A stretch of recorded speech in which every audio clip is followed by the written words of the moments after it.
Today I'm going to show you the family tree of the ancient Israelite kings. I'll be starting with the kings of the legendary United Monarchy, which include David and Solomon, and then I'll be going through both the kings of Israel in the north and the kings of Judah in the south. Many of these later kings are known to be historical, so along the way I'll be pointing out some of the archaeological evidence that we have for their existence. This video is part of my series on biblical genealogy, so if you haven't yet watched the earlier parts and want to do that first, you can find a link to those in the description.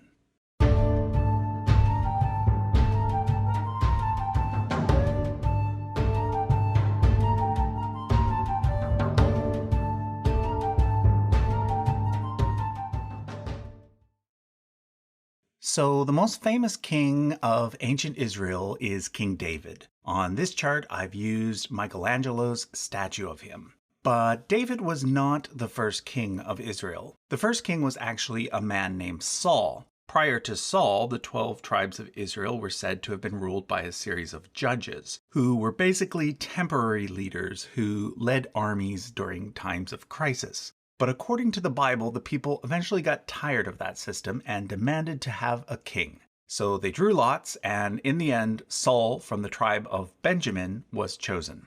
This marked the beginning of what's referred to as the United Monarchy, which means that all 12 tribes of Israel were united under a single king. Now, as I mentioned in part 1, there is no evidence outside of the Bible that a united Israelite kingdom ever actually existed. When we look at the archaeological record for this time period, what we find is a bunch of small Israelite villages with seemingly no centralized government. This greatly contrasts with the biblical description of the period, which paints Israel as being a large, powerful, and extremely wealthy nation. So the most likely conclusion is that these first few kings are more legendary than historical. This means that they likely did exist, but were perhaps more akin to local tribal chieftains than mighty kings, and that the Bible exaggerates their power. With that said, let's continue the story. During Saul's reign, a young hero named David from the tribe of Judah starts to grow in popularity after an incident in which David was able to kill an enemy giant named Goliath. After that event, David joins Saul's army, becomes best friends with Saul's eldest son Jonathan, and even marries one of Saul's daughters, named Michal. He then goes on to be very successful in several battles against the Israelites' main enemy, the Philistines. Eventually, Saul becomes jealous of David and tries to have him killed, forcing David to go into hiding. Then, both Saul and Jonathan die in a battle against the Philistines. At this point, the tribe of Judah declares David to be their king, but the rest of the tribes choose Saul's only remaining son, Ishbosheth. There's a 7-year civil war between the two sides, and eventually Abner, who was Saul's main general, as well as his first cousin, switches sides and supports David. Soon thereafter, Ishbosheth is killed by his own men, and David becomes king of all Israel. He makes Jerusalem his capital, and in total he reigns 40 years. So let's now look at David's tree in more detail. David was the youngest son of a man named Jesse, who in turn was the son of Obed. And Obed was the son of Boaz and Ruth, the two main characters from the book of Ruth. So basically, Ruth was David's great-grandmother. I'd also like to point out David's nephew Joab, who was the son of one of his sisters. He becomes David's main general and features quite prominently in the story of David's life. Oh, and remember David's best friend Jonathan? Well, Jonathan had a disabled son named Mephibosheth, who David adopts after he becomes king. Now, I've already mentioned that David married one of Saul's daughters, but he also married 7 other women and had at least 18 children. His firstborn son and heir was named Amnon. But there's a story in the Bible in which Amnon rapes his half-sister Tamar, who was the full sister of Absalom. Absalom seeks revenge and has Amnon killed. Later, Absalom instigates a coup against his father David and tries to take the throne. But following a battle, Absalom gets his long, beautiful hair stuck in the branches of a tree. Joab finds Absalom and, disobeying David's orders to take him alive, kills him, for which Joab ends up losing his job. Another famous story associated with David is the story of David and Bathsheba, in which David sees Bathsheba bathing on a rooftop and conspires to have her husband killed in battle so that he could marry her. So, yeah, as literary figures go, David is a pretty complicated character. He does a lot of good things, but he also does a bunch of bad things too. But generally, he's seen as a good guy because he always seems to repent and learn from his mistakes. Anyway, he has a son with Bathsheba named Solomon, and it is Solomon that ends up becoming the next king. Now, there's two other sons of David shown on the chart. I include Adonijah because when David dies, there's a failed attempt by him to take the throne. And I show Nathan because according to the Gospel of Luke, it is through Nathan that Jesus links back to David. I'll be doing a separate video on the genealogies of Jesus, so keep an eye out for that. Okay, so Solomon is mostly remembered as being the one who builds the first temple, as well as for being really wise, really rich, and for supposedly having 1,000 wives. One of his wives was possibly the Queen of Sheba. She's mentioned only briefly in the Bible, but in Ethiopian tradition, the story is told in more detail. There, she is said to have had a son named Menelik, who becomes the king of Ethiopia and the progenitor of the Solomonic dynasty. If you're interested to learn more about that line, I've got a separate video on that topic, which I'll link to in the description. So, like his father David, Solomon reigns for a total of 40 years. The fact that both these kings have nice, round, very symbolic reign lengths is further evidence that they are likely legendary figures, as opposed to strictly historical ones.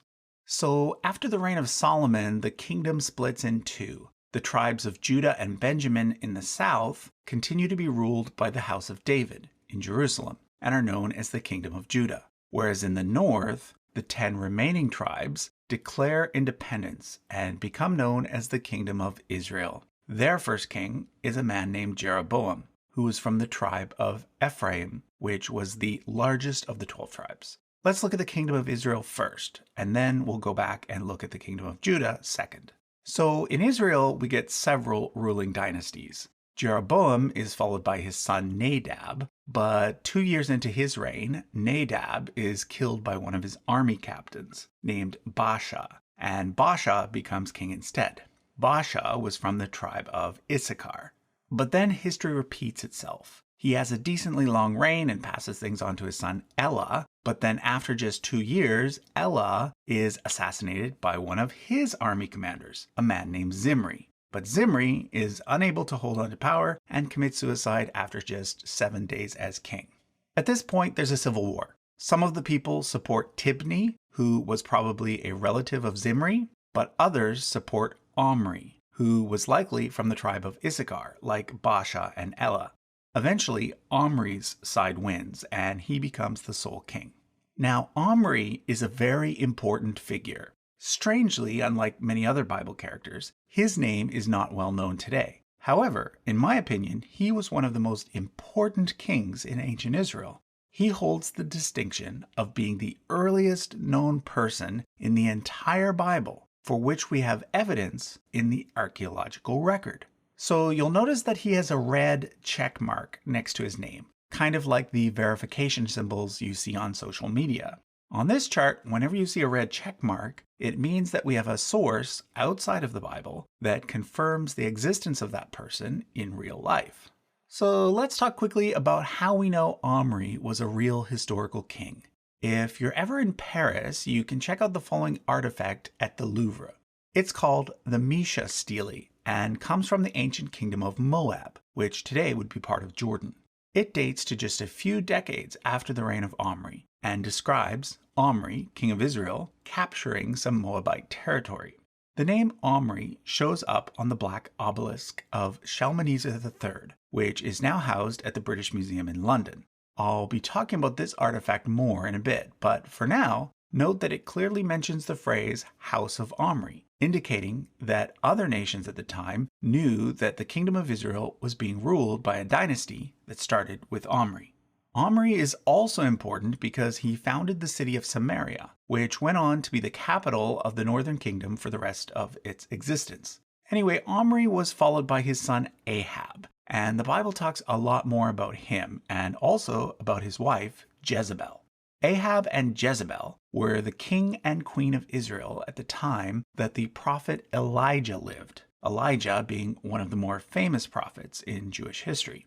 The Bible paints Ahab as being a very wicked king, influenced strongly by his wife Jezebel, who was a Phoenician and thus not an Israelite.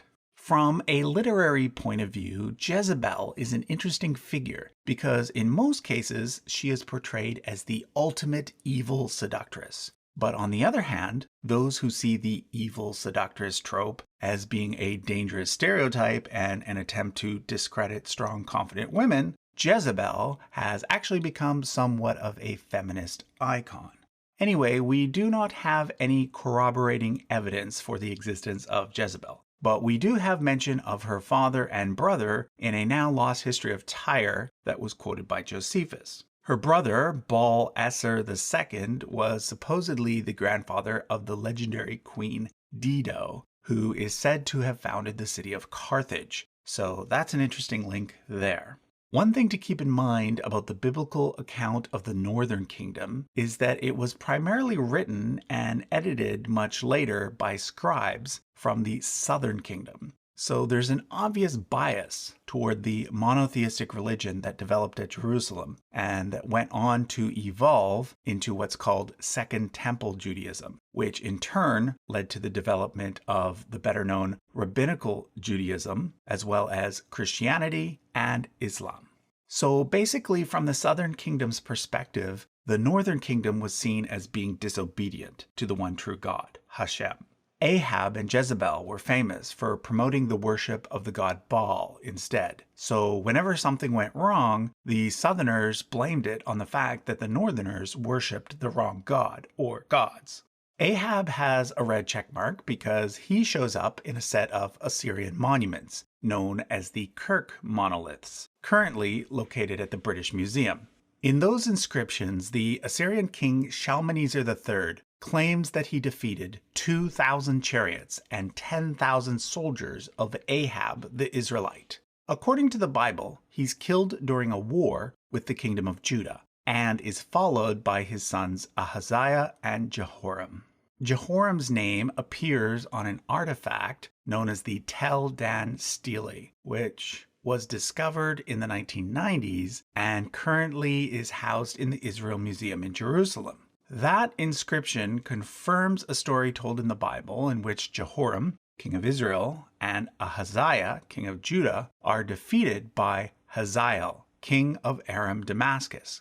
I'll talk more about the Tel Dan Stele when we talk about Judah, but in the Bible's version, a man named Jehu ends up replacing Jehoram as king of Israel. It's at this point that Jezebel is killed by being pushed out of a window. Although the Bible doesn't make it clear, it's possible that Jehu was a descendant of Omri through a junior branch. In fact, his name appears on the black obelisk of the Assyrian king Shalmaneser III, where he is described as Jehu, son of Omri, most likely meaning Jehu from the house of Omri. But the black obelisk is even more important because it actually includes an image of Jehu, bowing down and giving gifts to Shalmaneser. This is the first and only contemporary image we have of an ancient Israelite king. Things seem to have stabilized at this point because after Jehu's reign, we get a series of 4 father-son successions. I'll point out Jehoash because his name appears in the archaeological record as well. He is mentioned in the stele of Adad-Nirari III, now located in Baghdad at the Iraq Museum. There, he is referred to as the King of Samaria, which is the earliest reference we have outside of the Bible of that particular city. We don't have any direct evidence outside of the Bible for a king named Jeroboam II. However, in one verse, it describes an earthquake that occurred during Jeroboam II's reign. And according to the geological record, we know that there was indeed a big earthquake in the region around 760 BCE, which fits. So following Jeroboam II, things start to go downhill. His son Zechariah is assassinated in his first year and replaced with an army commander, who in turn is assassinated after just 1 month and replaced with another army commander named Menahem. Menahem is mentioned in the annals of Tiglath-Pileser III as being one of the many kings who paid him tribute. He was eventually followed by his son Pekahiah, who, like so many Israelite kings, was eventually assassinated and replaced with one of his army commanders. That king, named Pekah, is also mentioned in Assyrian records as paying tribute to Tiglath-Pileser. And guess what happened to Pekah? Yep, he was assassinated and replaced by one of his army commanders. This fact is confirmed in Assyrian records. That king, named Hoshea, would be the last king of Israel. He made a deal with Egypt in the hopes of avoiding paying tribute to Assyria. That was a bad move because Assyria, now led by Shalmaneser V, responded by conquering the kingdom for good and destroying their capital at Samaria.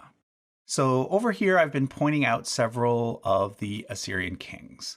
Unlike the ancient Israelite kings, the existence of all of them can be confirmed by the archaeological record. So instead of giving them all a red check mark, what I've done instead is give the ones that are mentioned by name in the Bible a little blue check mark. So that's what those symbols mean. Okay, let's now look at the southern kingdom of Judah. There, King Solomon was followed by his son Rehoboam, whose mother was a non-Israelite named Naamah. She came from the nearby kingdom of Ammon, now located in Jordan. And interestingly, Rehoboam married a granddaughter of Absalom. So in a way, Absalom's line did end up on the throne in the end. He was followed by their son Abijah, and then by Asa, who had a long and peaceful reign. Generally, the Bible describes the kings of Judah as being good kings, who destroyed idols and encouraged the worship of the one true God, in contrast with the kings of Israel, who did the opposite, and were therefore punished with more internal conflict. Next in line in Judah comes Jehoshaphat, who was a contemporary with Elijah, Ahab, and Jezebel. In fact, his son Jehoram married a daughter of Ahab and Jezebel. Together, that couple had Ahaziah, who, as I mentioned earlier, allied with his uncle, King Jehoram of Israel, against the king of Aram Damascus. Which brings me back to the Tel Dan stele, which describes the incident.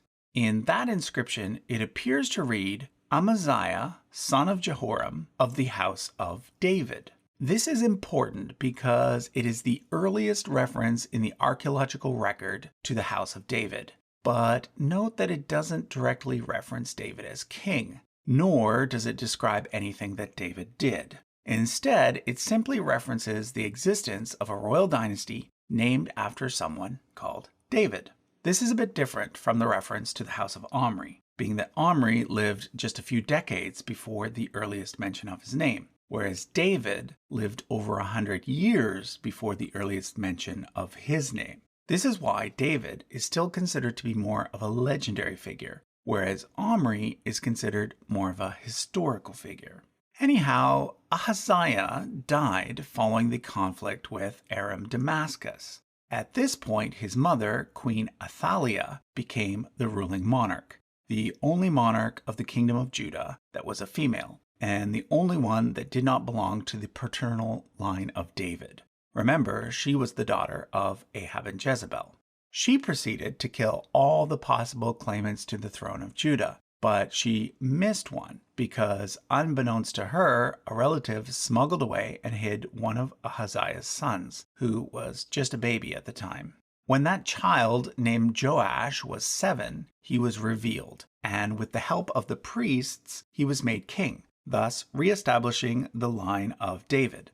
He would be the first of 2 child kings who feature prominently in the biblical story of ancient Israel. He was followed by Amaziah, Uzziah, Jotham, Ahaz, and Hezekiah, most of whom are attested to somehow in the archaeological record. For example, a royal seal has been found belonging to Ahaz, son of Jotham, thus confirming the names of these 2 kings. Hezekiah is generally considered to be one of the greatest kings in the history of ancient Israel. He reigned shortly after the fall of the northern kingdom, and he used the opportunity to reorganize and strengthen the kingdom of Judah. Prior to this, the kingdom of Israel was by far the larger and more important of the 2 kingdoms. This is why the idea of a united monarchy, ruled by a southern dynasty, the House of David, is most likely just a legend that was created later in order to make Judah seem more important.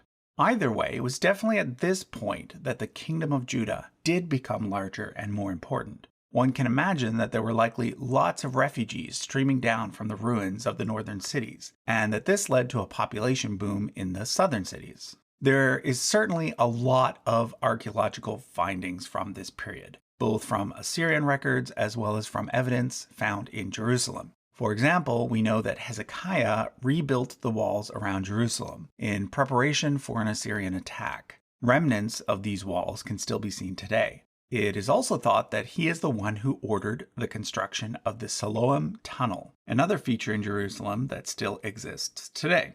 The Bible also mentions two major historical figures who existed at the same time as Hezekiah: Sennacherib, king of Assyria, and Taharka, king of Cush, who was also a pharaoh of Egypt. It was during the reign of Hezekiah that the prophet Isaiah lived, the first of the four so-called major prophets. It is thought that Isaiah was probably a grandson of King Josiah, and thus a member of the royal family. It is also possible that he was Hezekiah's father-in-law. However, the most important thing to mention about Hezekiah is that the Assyrians did in fact attack the kingdom of Judah during his reign, which was a logical next step after having destroyed the kingdom of Israel. However, Hezekiah was able to hold them off, and thus Judah survived and went on to become the main power in the Levant over the next century. He was followed by his son Manasseh, who is also mentioned in Assyrian records, and then by Ahaz, who was assassinated after just 2 years on the throne. This led to an 8-year-old boy named Josiah becoming king. Although Josiah is not nearly as famous as Kings David and Solomon, I would actually argue that he was much more important, for it was Josiah who laid the foundation for what became Second Temple Judaism, which in turn, as I mentioned earlier, was the religion from which Rabbinical Judaism, Christianity, and Islam all stemmed from. Biblical scholars have concluded that it was during the reign of Josiah that the original parts of the book of Deuteronomy were written, and some scholars even believe that this core part of Deuteronomy was actually the earliest part of the Bible to be written. One theory is that the story of Joshua's conquest of Canaan was invented in order to inspire the people living during Josiah's time to conquer the lands to the north that had recently been laid waste by the Assyrians, and that the story of the united monarchy was invented in order to legitimize the House of David's rule over the entire land of Israel. Whether or not this is true, we do know for certain that Josiah did try to conquer the northern areas during his reign, but unfortunately he failed, and in fact he died in the process. According to the Bible, he was killed by a pharaoh named Necho, who we know from Egyptian records was in fact a historical pharaoh that had just recently come to power at that exact time. After the death of Josiah, Judah started to decline rapidly. 3 of his sons and 1 of his grandsons followed him as king, and it was his third son, Zedekiah, who would be the final king of Judah. By this point, the Babylonians had conquered Assyria and were now the major power in the Middle East. Their famous king, Nebuchadnezzar, defeated the kingdom of Judah and destroyed Jerusalem, along with its temple, in 586 BCE. At this point, most of the Jews were transported to Babylon, where they then lived in exile. The second and third of the 4 major prophets are Jeremiah and Ezekiel. They both lived during the final days of Judah and during the early part of the exile. Jeremiah was the son of the high priest Hilkiah, who served during the reign of King Josiah. The 4th and final major prophet is Daniel. He is thought to be a literary invention, not a historical figure. According to most scholars, the book of Daniel was the last book of the Hebrew Bible to be written, and is usually dated to the Maccabean period. However, the story places Daniel and his 3 companions, Shadrach, Meshach, and Abednego, as members of the Jewish royal family, living in exile in Babylon, and later Persia. Although the reign of the House of David officially came to an end in 586 BCE, there was a position known as the Exilarch that survived much longer. The exilarch was basically the leader of the Jewish community in Babylon. Early exilarchs include Jeconiah's son Shealtiel and grandson Zerubbabel. The genealogy given in the Gospel of Matthew traces the line leading to Jesus back to Zerubbabel. Information on the exilarchs after Zerubbabel and their exact genealogy is pretty sketchy. However, they are mentioned on and off in historical records all the way up to the year 1258 CE, which is when Baghdad fell to the grandson of Genghis Khan. Another title that has been used throughout Jewish history, both in the Levant and in the European diaspora, is Nasi, which means prince. Whether or not certain individuals who used the name Nasi, or anyone else for that matter, are direct male line descendants of the House of David is something that cannot really be proved one way or another. There are lots of fanciful theories that try to connect various dynasties back to the Davidic line, such as the Merovingians, but none of these are taken seriously by historians. So that was a look at the kings of ancient Israel and Judah. Be sure to check out the links in the description for the other videos in this series on biblical genealogy. If you're enjoying this series, another series you might like is The Jewish Story Explained, produced by the YouTube channel Unpacked. I highly recommend it, and I'll put a link to that series in the description. Be sure to check it out. Thanks for watching.